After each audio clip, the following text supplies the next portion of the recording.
Recent hits like Euphoria, Bridgerton, and I May Destroy You show how intimacy coordinators can help create safe and consensual on-set environments. I'm Yoonj Kim, and this is MTV News Need to Know. Michaela Coel won the BAFTA award for Best Leading Actress for her work in I May Destroy You, which also won in the miniseries category. She dedicated her win to the show's intimacy director, Ida O'Brien, highlighting the contribution that intimacy coordinators have made to film and TV in recent years. I know what it's like to shoot without an intimacy director, the messy, embarrassing feeling for the crew, the internal devastation for the actor.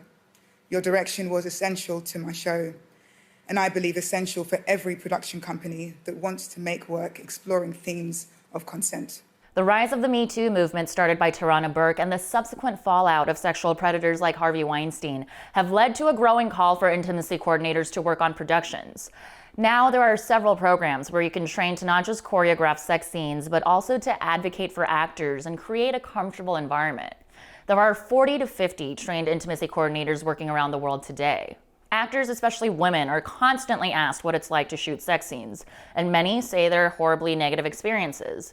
Kristen Stewart said shooting a sex scene for the Twilight Saga Breaking Dawn was grotesquely uncomfortable. Sienna Miller said she was left shaking and in tears after shooting a montage of sex scenes for over 9 hours with Ben Affleck for crime drama Live by Night, which Affleck also directed. Salma Hayek said she cried while filming a sex scene for her stateside breakout Desperado, and she alleged that Harvey Weinstein forced her to have a sex scene with Ashley Judd in the film Frida, which was not in the script. With so many women in Hollywood sharing stories of abuse, many see intimacy coordinators as essential to ending on-set abuse. In 2018, HBO became the first network to commit to hiring professionals for sexual scenarios, with Netflix, Hulu, Amazon, and Starz following suit.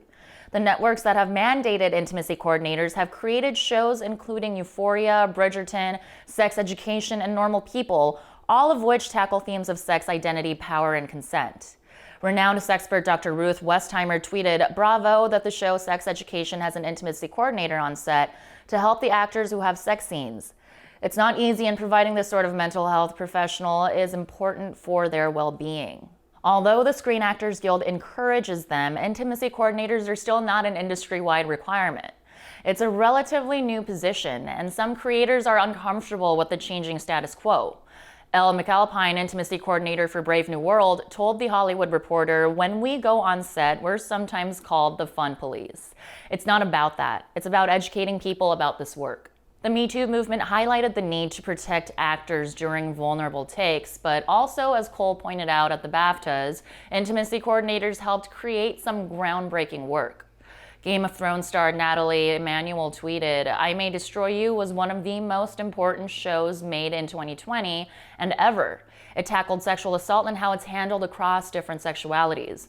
Sexuality itself, race, friendship, trauma, and healing, and did so with nuance, authenticity, and humor. Keeping people safe and comfortable on set does not undercut the work.